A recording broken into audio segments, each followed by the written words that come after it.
நாம் தினம் தினம் அரண்மனை விட்டு வருவதும் ஆடிப்பாடி திரிவதும் நீராடி போவதும் உண்மைதானா அல்லது கனவில் நடக்கிறதா? நினைவில் தான் நடக்கிறது. நாளை நிரந்தரமாக போகிறது. மன்னர் மகள் நீ, அந்த மகளுக்கு மன்னர் நீங்கள். இதன் முடிவே எனக்கு தெரியவில்லை. இதன் ஆரம்பமே எனக்கு தெரியவில்லை. அன்பு, சாவுக்கும் சக்தி இல்லை நம்மை பிரிக்க. வேறு யாருக்கு இருக்க முடியும்?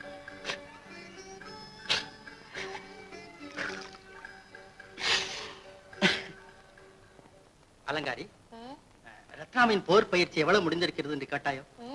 கேட்டேன். வாழ்வீச்சும் வேல்வீச்சும் முடிந்ததாம். இப்பொழுது வில்லெடுத்து கடை தொடுக்கும் பயிற்சி நடக்கிறது என்று சொன்னாள். ஜீவகன் கெட்டிக்காரன். குறுகிய காலத்தில் அத்தனையும் கற்றுக் கொடுத்து விட்டான். அவன் திறமைக்கு நம் கோட்டை தளபதியாக நியமிக்க முடிவு செய்து விட்டேன். என்ன, அந்த பதவி என் அண்ணன் வகிப்பதல்லவா? அதனால் என்ன, மன்னருத்தான் வரவா என் மீது நம்பிக்கை குறைந்து கொண்டே வருகிறதே. அப்படியெல்லாம் நினைத்து விடாதே வீரகேசா. உன் பொறுப்புகளை குறைக்கத்தான் இந்த ஏற்பாடு. தந்தை ஏற்று வந்த பதவியை மகன் ஏற்கட்டுமே. மாற்ற முடியாதா? மாற்றாது என்பதுதான் என் கருத்து. இது மட்டும் நிச்சயமா தரமாட்டார் உங்க அப்பா. எதையும் கேட்டு கொடுப்பவர் அல்ல என் தந்தை, கேட்காமலே கொடுப்பவர். ஆமா, இத்தனை நாள் உன்னை கேட்காமலே நான் எல்லாம் கொடுத்து வந்தேன். அது உன் விளையாட்டிற்கு. இப்பொழுது உன்னை கேட்டு ஒன்றை கொடுக்க போகிறேன். அது உன் வாழ்க்கைக்கு. என் வாழ்க்கைக்கா? ஆமாம்மா, இது உன் தாயிருந்து கேட்க வேண்டிய கேள்வி. அதனால் என்னப்பா? எனக்கு தாயும் தந்தையும் நீங்கள் தானே. என்ன விஷயம்? உன் பிறந்த நாளன்றே உனக்கு திருமணம் நிச்சயிக்க போகிறேன். அப்பா, கலங்காதே அம்மா. உனக்கு பிடித்தம் இல்லாமலோ எனக்கு பொருத்தம் இல்லாமலோ நான் எதையும் செய்ய மாட்டேன். உண்மையாகவா? ஆமாம்மா. உன் மனம் நிறைந்தவன் யாராவது இருக்கிறானா?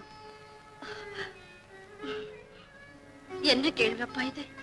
ரத்னா, ஒவ்வொரு தந்தையும் கேட்க வேண்டிய கேள்வி அம்மா இது. உன் வாழ்க்கையை பொறுத்துத்தான் இந்நாட்டின் வருங்காலமே இருக்கிறது. உனக்கு வரும் துணைவன் தான் மக்களின் தந்தை. இதற்கு பொருத்தமாக நீ யாரை தேர்ந்தெடுத்தாலும் நான் தடை சொல்ல மாட்டேன். யார் என்று சொல்லம்மா. நாளை சபையிலே சொல்லுகிறேன் அப்பா.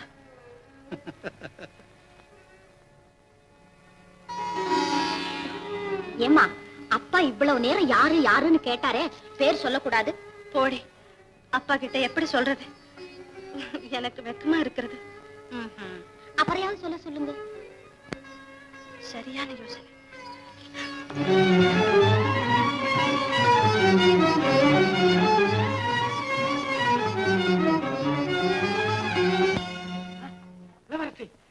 வாங்கம்மா வாங்க. என்னமா சமாச்சாரம்? அவரு யாரு? அவர் இல்லையா? யாரு? அண்ணனா? நீங்க எப்படி வர்றீங்க? அவர் இப்பதான் இப்படி போறாரு அவங்க அம்மா பாக்குறதுக்கு வீட்டுக்கு. நாளை என் பிறந்த நாள் என்று தெரிந்துமா போயிருக்கிறார். நாளைக்கு தானே பிறந்த நாள். இன்னைய வேலை இன்னைக்கு, நாளைய வேலை நாளைக்குன்னு நினைக்கிறவர் எங்க அண்ணன். வெள்ளி முளைக்கிறதுக்குள்ள சொல்லி வச்ச மாதிரி வந்துருவாரு. வரவில்லையானால் நான் நினைத்தது நடக்காதே. ஆமா ஆமா ஆமா, அப்படி சொல்லாதீங்கம்மா. உங்க நல்ல மனசுக்கு சந்தோஷமா நடக்குமா. என்ன பண்றதுமா, வீட்டு ஞாபகம் வந்துன்னா எந்த வேலை எப்படி இருந்தாலும் அப்படியே போட்டுட்டு ஓடிடுறாரு. பெத்தவங்களுக்கு அப்புறம் தானுங்களே மத்தவங்க. அவங்க அம்மாவுக்கு கருவேப்பிள்ளை கொத்தாட்டம் அவரு எங்க போயிட்டாங்களா? அடேங்க அப்பா, இளவரசி தேடி வர்ற அளவுக்கு மதிப்பு சம்பாதிச்சுக்கிட்டாரு அண்ணன்.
அம்மா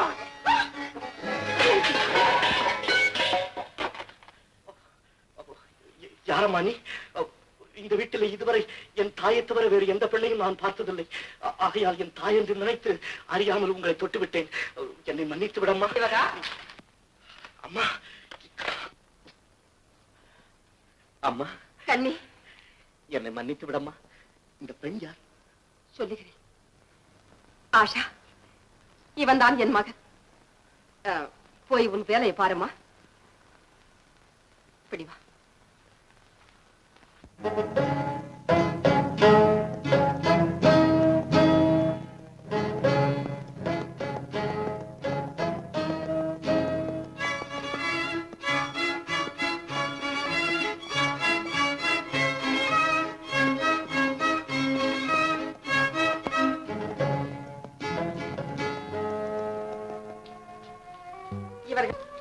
வணக்கம் அரசே. அமருங்க. இவன் தான் என் ஒரே மகன், என் வீர மகன். நாடு சொல்ல வேண்டியது நீங்கள் சொல்லுகிறீர்களே அம்மா. மகனை பற்றிய தாயின் அனுமானம் தான் தரணியின் தீர்மானம். எங்கள் கதையெல்லாம் தெரியுமா தம்பி? தெரியும் அரசே, தெரியும். நடந்த கதைகளை என் தாய் சொன்னார்கள். நடக்காத கதைகளை வீணர்களின் வாய் சொன்னது. போனது போகட்டும். பூபதி அரசரிடம் விரைவில் அழைத்து போ. பிடிகட்டி வாழ்ந்தவர்கள் இப்படி குடிகெட்டு வாழ்கிறார்கள். குணம் கெட்டான் தம்பி, குடிகெட்டார் அண்ணன். அரசே, உங்கள் வாழ்வு மலர கூடிய விரைவில் ஒரு ஏற்பாடு செய்கிறேன். கவலைப்படாதீர்கள். என் கவலை எல்லாம் என்னை பற்றி இல்லை, என் கண்மணியை பற்றித்தான். அம்மா ஆஷா, அழாதே தாயே. என்னை உன் அன்பு சகோதரனாக நினைத்துக் கொள். ஐயோ, பால்வடியும் உன் முகத்தை பார்த்த பிறகுமா பாதகம் செய்தான் உன் சித்தப்பன்?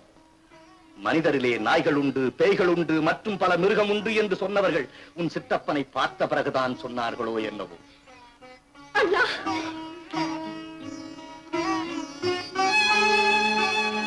எழுந்து. இனிமேல் உங்களுக்கு ஒரு துன்பமும் வராது.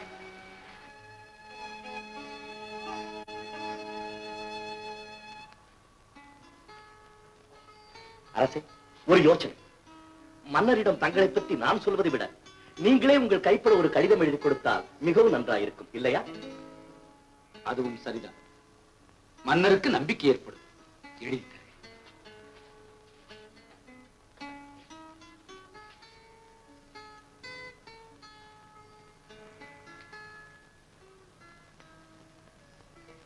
உன் கையெழுத்து ஜீவகன் கையெழுத்துக்கு சமமாக இருக்குமா? சந்தேகமே வேண்டாம். ஜீவகன் எழுத்தாகவே இருக்கும்.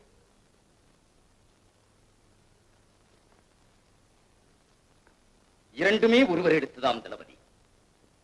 வேதம் கூற எந்த மேதையாலும் முடியாது. சாரி இக்ராம், என் வேலை முடிந்தது. இனி உன் வேலை வெற்றியோடு ஆரம்பமாக வேண்டும். வெற்றியோடு முடிய வேண்டும் என்று சொல்லுங்கள் தளபதி. இந்த இக்கரம் சிரித்து பார்த்திருக்கிறீர்கள், சீறி பார்த்திருக்கிறீர்கள், அழுது பார்த்ததில்லை. நாளை மருதநாட்டு அவையிலே பாருங்கள் எனது பழுதுபடாத நடிப்பை.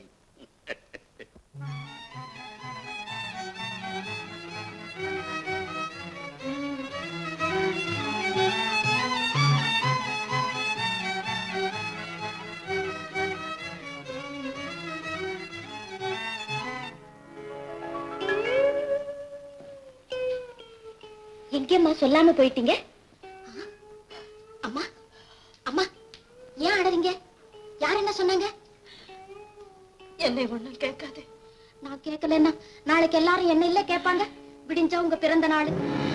என்னை மன்னனாக்கிய மக்களுக்கும் அம்மக்களை காக்க எனக்கு உற்ற துணையாக இருக்கும் நிர்வாகிகளுக்கும் குறுநில மன்னர்களுக்கும் அவர்கள் பரிசுகளை இங்கு கொண்டு வந்து கொடுத்த தூதர்களுக்கும் எனது மனமார்ந்த நன்றி.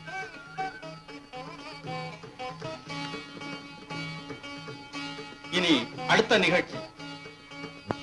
சபையோர்களே, மேன்மதங்கிய நமது மதிப்பிற்குரிய இளவரசியாரின் பிறந்த தின பரிசாக மக்கள் சார்பாகவும் இம்மன்றத்தின் சார்பாகவும் மன்னர் சார்பாகவும் அன்னவர் கேட்பதை வழங்கப்படும்.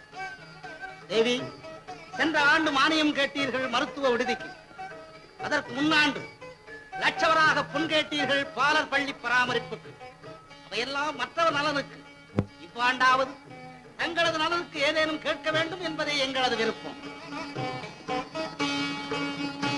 ரத்னா, அம்மா, இப்போது எனக்கு ஒண்ணும் வேண்டாம்ப்பா. ரத்னா, உன் வாழ்க்கைக்கு வேண்டியதை எனக்காக நான் வாழ விரும்பும் போது கேட்கிறேன். மற்றதை கவனிங்கள் அப்பா. நல்லதம்மா.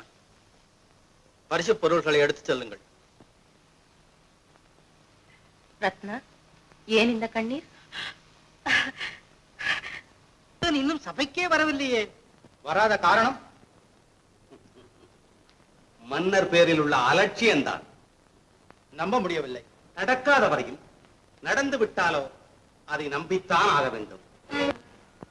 யார் இவன்? போல் தெரிகிறது. பிடிச்சு அடிச்சு பார்த்தா இந்த ஓலையை வச்சிடலாம். எது கேட்டாலும் சொல்ல மறுக்கிறான். கொடைப்படி.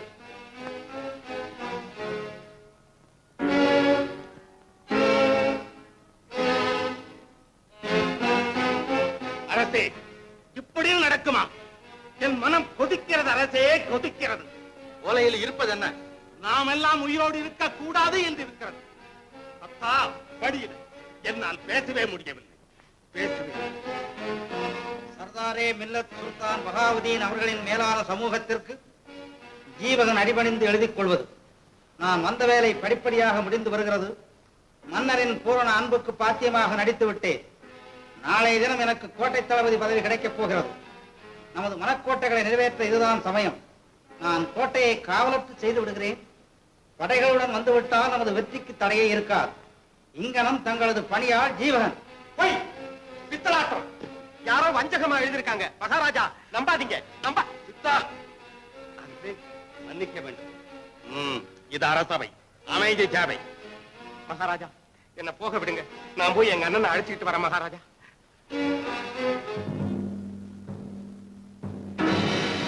வணக்கம் அரசே.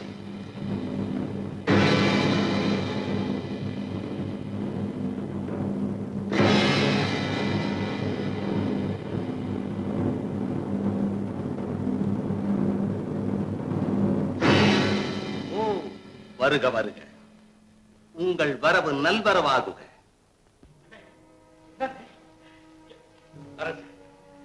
மோசம், வழிப்பறி நடந்து விட்டது. வழியிலேயே தாக்கப்பட்டேன். வருந்த வேண்டிய செய்தி. திருந்தி விட்டார்கள் எல்லோரும் என்று நினைத்தது தவறு. உண்மை. கொள்ளைக்காரர்கள் இன்னும் இருக்கிறார்கள். மறுக்கவில்லை. வெளியே இல்லை, நமக்குள்ளேயே இருக்கிறார்கள் என்று நினைக்கிறேன். நினைப்பது சரி. யார் அவர்கள்? தெரியாத அரசே. எல்லாம் தெரிந்தவர்கள் தனக்கு ஒன்றுமே தெரியாதென்றுதான் சொல்லுவார்கள். நான் சொல்லட்டுமா? சொல்லுங்கள் தளபதி. அவனுடைய வாழ்வையே முடித்து விடுகிறேன். முடிக்கலாம். ஆனால் மருதநாட்டு மன்றத்தில் தற்கொலைக்கு என்று ஒரு தனி இடம் இல்லையே என்று வருந்தது. நீங்கள் என்ன சொல்லுகிறீர்கள்? நான் சொல்வதற்கு ஒன்றுமில்லை. ஒரு பாதி இந்த ஓலை சொல்லும், மறு பாதி இந்த ஆளை கேளும். இந்த ஆள் யார்? இவர் என்னங்க இது? என்னை பார்த்தா யாருன்னு கேட்கிறீங்க? எங்க சுல்தானுக்கு நீங்க தானே தூது அனுப்பினீங்க. என்னடா கதை கட்டுகிறாய்? நான் உன்னை பார்த்ததே கிடையாது. எஜமா, இப்படி எல்லாம் சொல்லி நீங்க தப்பிக்க பார்க்காதீங்க. நான் பிள்ளை குட்டிக்காரன், என்னை காப்பாத்துங்க. என்னடா கதை நடத்துகிறீர்கள்? என்னை கொண்டாந்து நான் சொல்கிறேன். ஒரு உயிரை கொல்லும் உரிமை உனக்கு கிடையாது. மன்னிக்க வேண்டும் அரசே. இவர் யார் என்று எனக்கு தெரியாது. பொய் சொல்லுகிறான். மனிதனின் நாக்கு பொய் சொல்லலாம், ஆனால் எழுத்து பொய் சொல்லாது. பாருதை.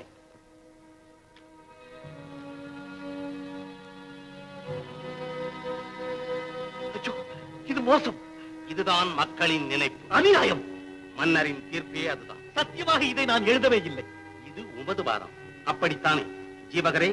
இதை நீர் எழுதவில்லை என்று சொல்லலாம், ஆனால் உமது எழுத்து இல்லை என்று சொல்ல முடியாது. தத்தா, மன்றத்து மக்களே, மதி நிறைந்த செல்வர்களே, இது இவர் போர் பயிற்சியாளராக நியமிக்கப்பட்ட போது இவரே இவரது கையால் இந்த மன்றத்தில் உங்கள் முன் அப்போது எழுதி கொடுத்த பிரமாண பத்திரம். இது ஸ்வர்ணகிரி மன்னருக்கு இவர் இப்போது எழுதியிருக்கும் வஞ்சக சூத்திரம். இந்த இரண்டையும் நீங்களே ஒப்பிட்டு சொல்லுங்கள். உப்பிட்ட மன்னருக்கு இவர் செய்திருக்கும் துரோகத்தை பற்றி.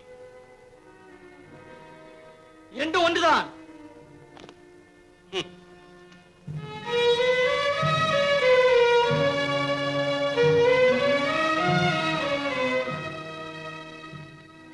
இதற்கு நீ என்ன சொல்கிறாய்? பிரபு, நான் அழிவதை பற்றி கவலைப்படவில்லை. ஆனால் என்னோடு சேர்ந்து உங்கள் நீதியும் அழிந்து விடுமே என்பதற்காகத்தான் வருந்துகிறேன். நான் குற்றவாளி என்று உங்கள் மனதில் பட்டு எனக்கு மரண தண்டனை கொடுத்தாலும் சரி, அது எனக்கு ஒரு சிறிய தண்டனை ஆகும். ஆனால் நான் நிரபராதி என்று நீங்கள் நினைத்து மற்றவருடைய சொல்லுக்கு செவி சாய்த்து எனக்கு சிறிய தண்டனை கொடுத்தாலும் அது எனக்கு பெரிய தண்டனை ஆகும். பிரபு, நான் நினைப்பது இருக்கட்டும். உன்னை நிரபராதி என்று கூற இந்த மன்றத்தில் யார் இருக்கிறார்கள்? இருக்கிறார்கள். நீதி கற்றவர்களும் இருக்கிறார்கள். குற்றம் சுற்றம் என்று சொன்னவர்களும் இருக்கிறார்கள். ஆனால் சுற்றி இருக்கும் சூழ்நிலை அவர்களை புற்றுப்பாம்பு போல் அடக்கி வைத்திருக்கிறது. சுட்டி காட்ட முடியுமா? இனி முடியாது அரசு. தொடுந்தூரம் இருந்தவர்கள் நெடுந்தூரம் சென்று விட்டார்கள். சாவாலும் நம்மை பிரிக்க முடியாது என்று சொன்னவர்கள் வஞ்சகர்களின் நாவால் பிரிக்கப்பட்டு என் கண்களை விட்டே பறிக்கப்பட்டு விட்டார்கள். இனி முடியாது. பாவம், தன் சுடி தெரிந்ததை உணர்ந்ததுமே பைத்தியம் போல் வளர்கிறார். பராரிய போல் வேடமிட்டு புலம்புகிறார். வேண்டுமென்றே இந்த அலங்கோலம் செய்து கொண்டதால் தான் அரசபைக்கு நேரத்தோடு வர முடியவில்லை.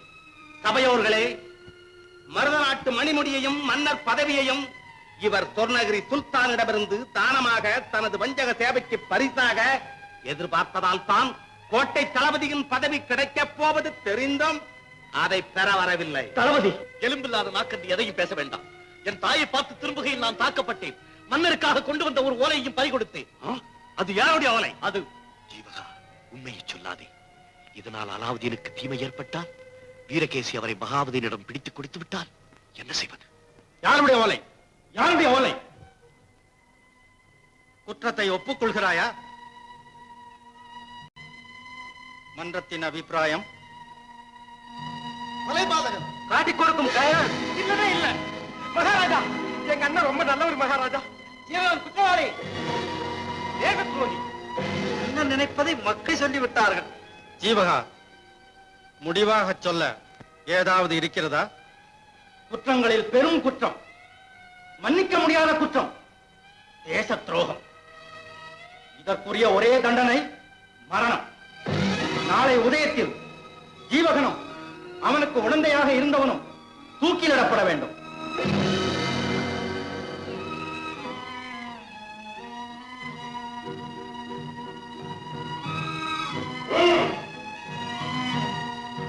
இனி சபை கலையலாம்.